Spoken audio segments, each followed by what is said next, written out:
Hello, everyone, and welcome to this month e-commerce network meeting that we are having together with the Swedish Chamber. And I'm Helena from Empress Consulting, and with me I have Simon Kai from Triple Digits. And today we're going to talk about e-commerce packaging. So these are the topics we will talk about today, why e-commerce packaging is important. But maybe I can just ask you real quick, Simon, why is it important from a TP perspective?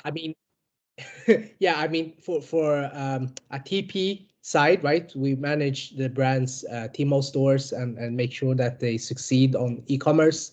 And we see so many cases where brands don't think emphasize a lot on the packaging, and that is, a big mistake that they do in China, and which can impact their sales growth.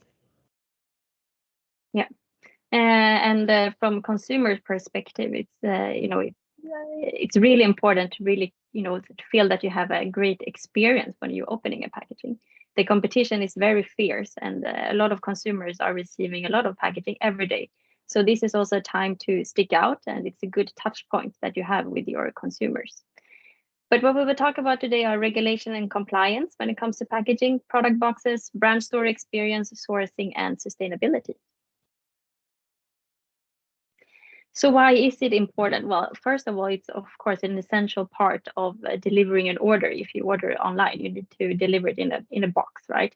But it's also about the quality, and the quality is about to deliver a product in good condition to your customer. But it's also about the quality that your brand stand for to make sure you are on this right level. And it's also about the experience. And I will show one brand here called Olivia Burton. This is their product box or delivery box when you buy from their Tmall store. And I think they've done a very good job to really create, a beautiful box. They create experience, and you feel happy when you receive it. You get a good feeling of the brand, and you will most probably also maybe share this kind of unboxing experience on your social media or with your friends. So this is also a very good, marketing opportunity. Helena, I would like to ask you, I mean, you have lived in China for over 10 years, and you and your friends have a lot of experience, I can imagine, opening different packages. Maybe you can share some case studies with us, like which you had like very good experience and something really, really bad experience that didn't meet your expectation. Yeah, I mean, like if you look at this one, for example, I think that's a very good example of a good experience that really meet all the requirements. But if you get a product and it's just basically a little box, or it's like wrapped in plastic and that's it, you will probably feel a bit disappointed. It's not really premium, and that's usually the feeling or the expectation that you have from a brand. Of course, it also depends on the price level and what level the brand is on, but I would say even more like lower brands in China, they really know how to package their products in the right way to really engage the customers. And again, this is an important touch point as well. If you go into a store, an offline store as a customer, you can talk to the staff, you can get a feeling about the brand. But when you buy online, it's totally different. So that's why even though this unboxing experience maybe only lasts for 30 seconds, it's so important that you use these 30 seconds to really make sure that the customer will appreciate your brand and the product and actually keep it and not return it, because that can also be a case if you are disappointed. Totally agree. Yeah.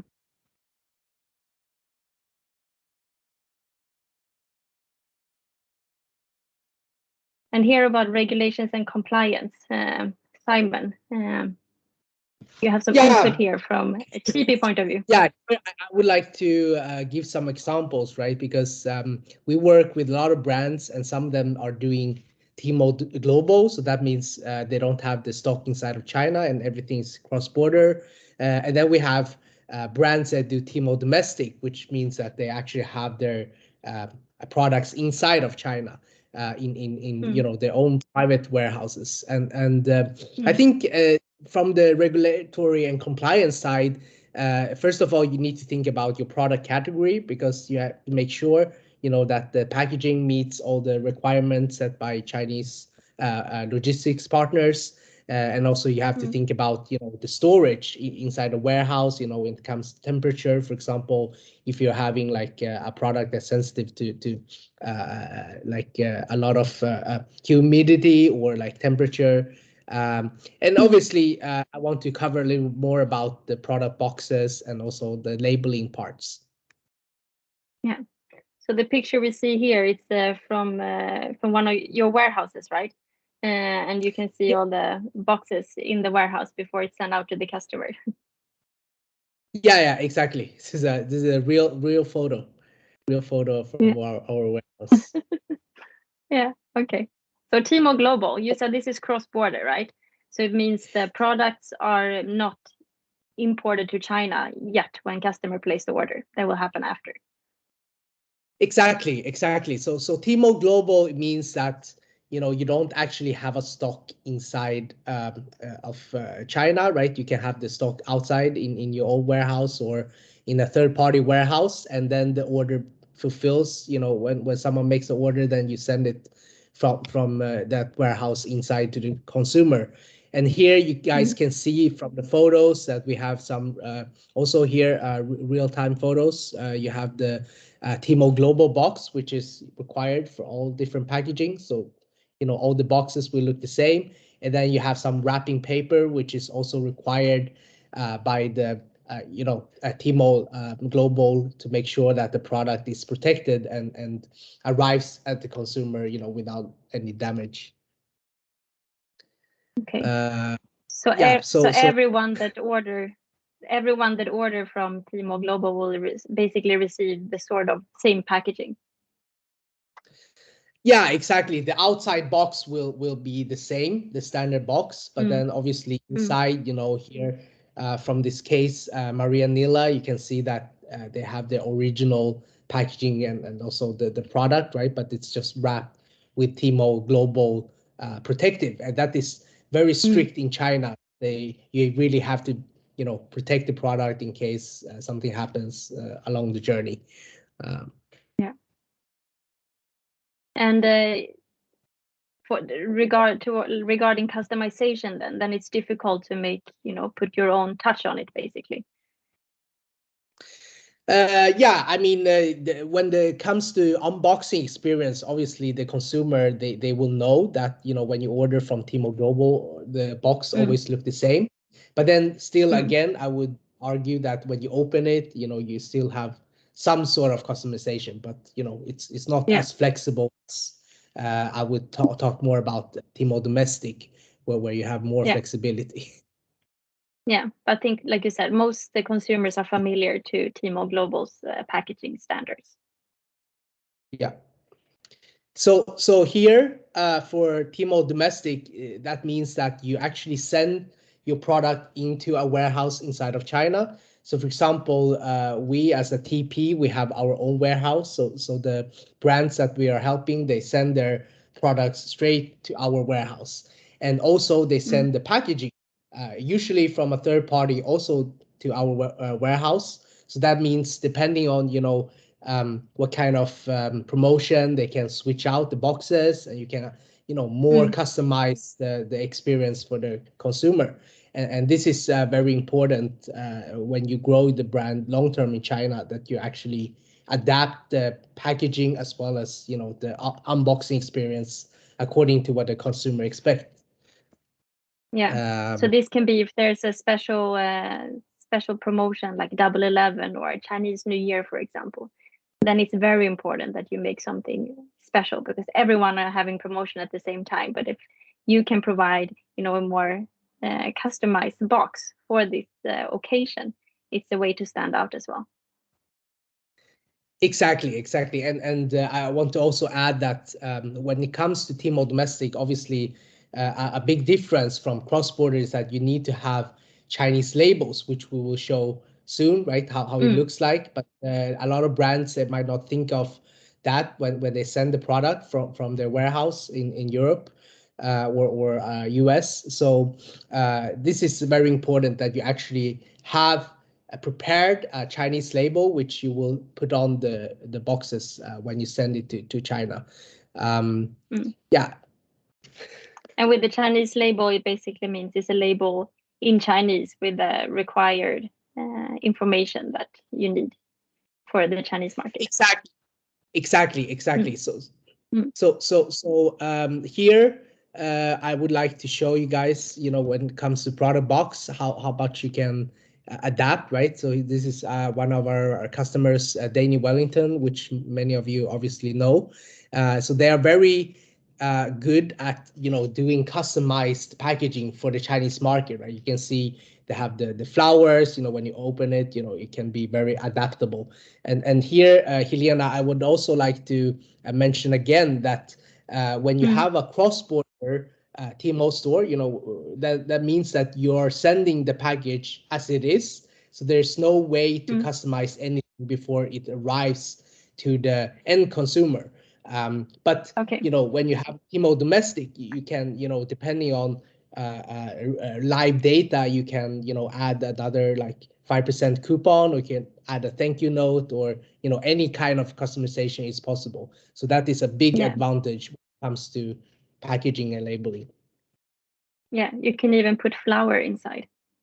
That's beautiful. Exactly.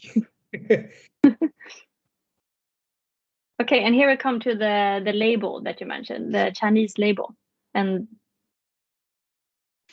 the message that's on the product.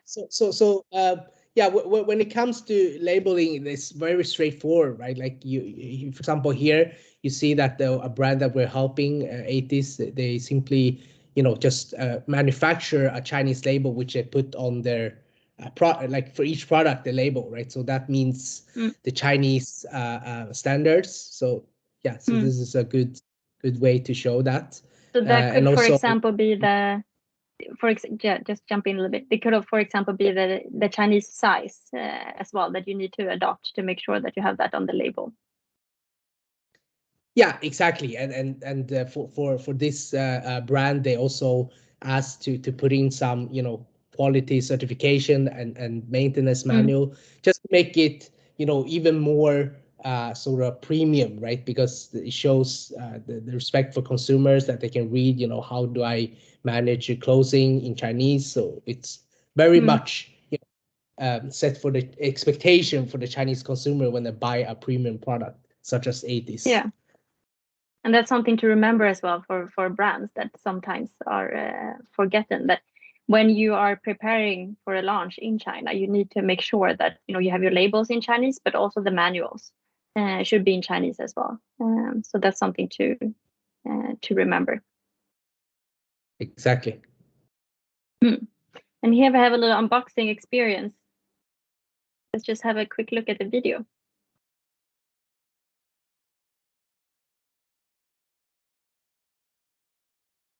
So this is well packaged in this plastic wrap, and it's a premium product that she's receiving. Maybe the packaging is not typical premium, but then again, it's probably this platform as well that has their standard packaging and that are being sent out to the customer. Yes, exactly. So here there's a platform called Poison, which is another marketplace compared to Tmall, and you guys can see this is a very typical packaging, right? So we have chosen this video to give you like a medium experience. So there's no like excessive packaging, but still they have a quality certificate inside, so the consumer knows that it's an authentic product. And maybe Helena, maybe you can talk about like social media perspective, because I know that Chinese people really like to post unboxing experiences. Do you have some self experience or any cases you want to share? Yeah, I think many, there are different ways. You can put, like, if people really like the packaging, then they will show it. They will show these kind of videos on their social media. They can also show it as a review on the product page where they bought the product from. And that's, I think, what you really are aiming for. Last month meeting, we were talking about e-commerce design. And then if you remember, we were also including that the packaging should actually be on the product page, because that will also make customer buy the product if they feel like it's it's really nice and attractive. And then the next step is when they receive the product to make sure that they are actually sharing this unboxing experience on social media, on the Tmall store, for example, or just with their friends. And here brands can also work with incentives. If you share this unboxing video, for example, maybe you can get a coupon for your next purchase, or maybe you can get some free gift. So this is a very, very important part, I would say, of the social media to market yourself as well. Yes, and here maybe I would also like to add another case study that we have. So we are helping a brand called KVK. It's a jewelry brand. So there, the main strategy is actually to have very attractive packaging unboxing experiences because, like you said, Helena, right, on Tmall, there's a possibility where you give sort of like Tmall influencers. So Tmall has sort of like their own sort of Instagram. You could, maybe compare it to Instagram where big influencers, like a big consumer, they can share videos, right, like affiliate marketing, and then people can buy from those links, and that here when you have an attractive packaging, then these influencers will be more aligned to actually share your content. And that goes with social media as well, right? Like if you get influencers and KOCs to share your video, they're more likely to accept it if you have like sort of like a nice box, with content that they can share with the audience. Yeah, exactly. I worked with a brand a few years ago. It was a premium brand, and their packaging was very minimalistic for other markets, and they didn't really adapt to the Chinese one.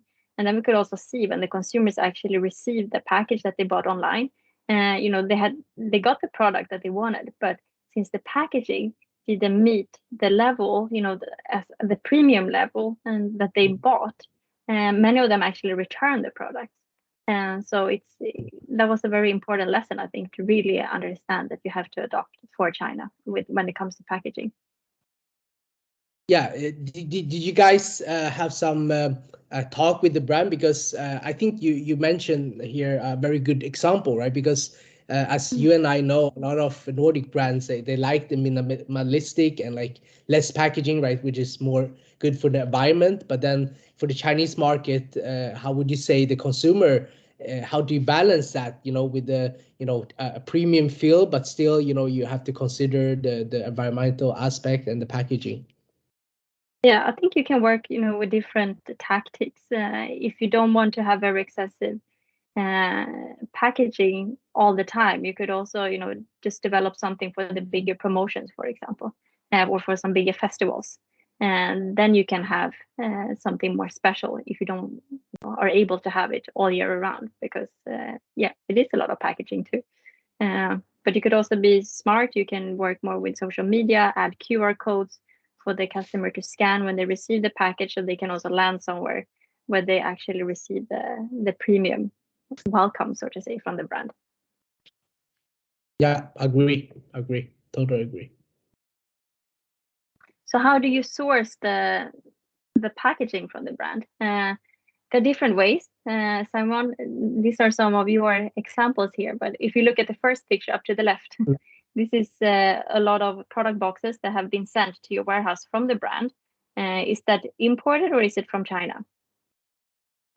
Yeah, so here from the photos, we have two different brands that we work with. So both of them, they have their products in our warehouse, as well as sending their packages to our warehouse. So both these cases, right? The packages comes from inside of China, and that is usually the best way, because you can, first of all, from logistics perspective, it's fast and cheap, right? And also you can adapt the packaging, like you said before, Helena, depending on which promotion. Maybe you want to have a special color or like a special pattern. So all that is possible when you have the product and also the packaging inside of China.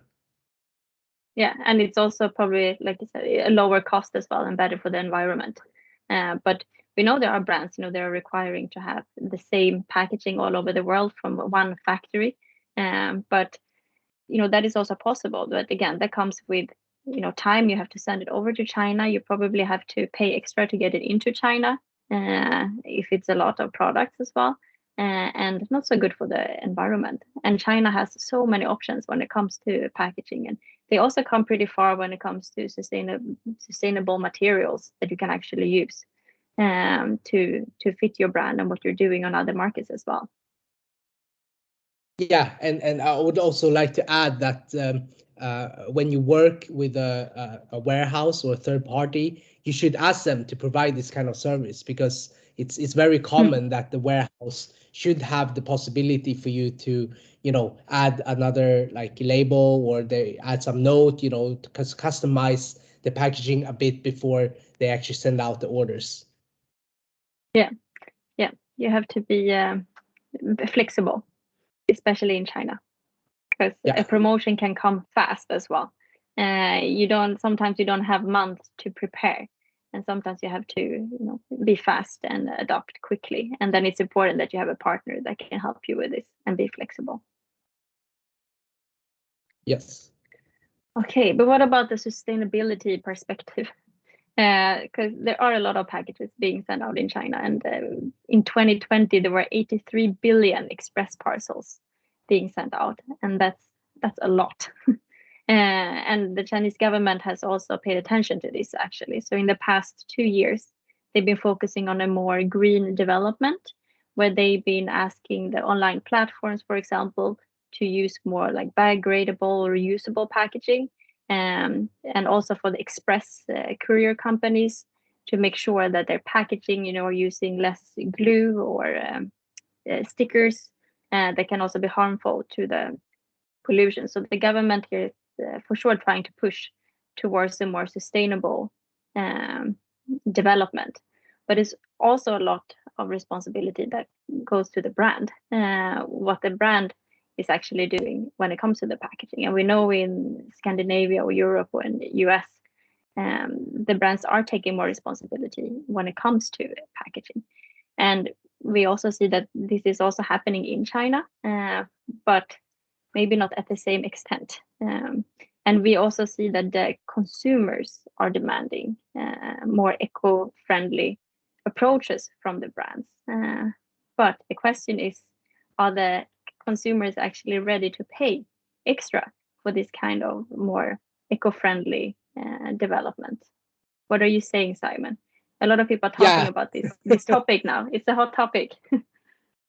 Yeah, it is. It is a hot topic, especially like you said, Helena, for the brands in the West. It's a very important topic. But we, as in China, or acting on the Chinese market, we do see that the price is still the most important factor, and unfortunately, most consumers, they are not willing to pay more for more eco-friendly packaging, and they kind of expect to receive products that are in good shape rather than in less packaging. But with that said, I think the trend is also shifting in China, especially with the younger generation born in 2000 and later.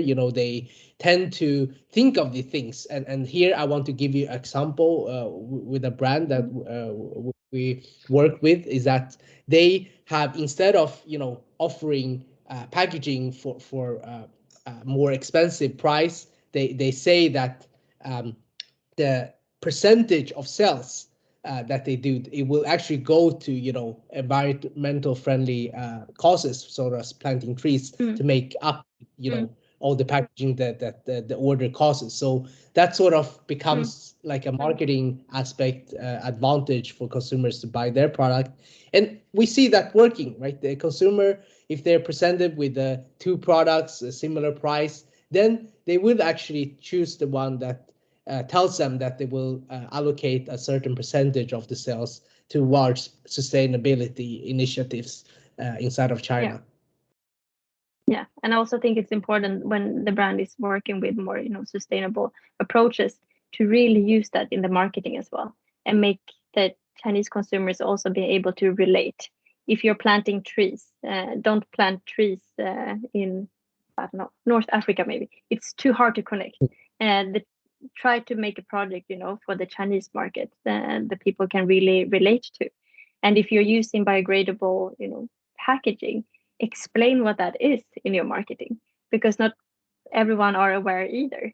So explain the benefits, because that's how the market will be educated as well. You know, there are government initiatives, but people have to follow. But then I think it's the brand's responsibility as well to help to, you know, educate and remind the consumers about the environmental situation the world is in now, and how they are helping in China, and how that will make a difference for the consumers if they buy their product instead of someone else. Totally agree. Totally agree. Yeah. Okay, I think that's it for today. Next month topic, we will talk about logistics, a little bit related to this, but more about how you import to China, what do you do when you have local production here, warehouse, last mile delivery, and how does it works with returns on these platforms. Yeah. Thank you very It's much very for joining us. Yeah, here you have our contact information. I'm Helena, and here we have Simon as well. Please feel free to reach out. And if you are in China and the Swedish brand, you're very welcome to join our e-commerce meetings that we have once a month. Okay. Thank you very much. Take care, guys. Yeah. Bye-bye. Yeah. Thank you. Have a nice day. Bye-bye.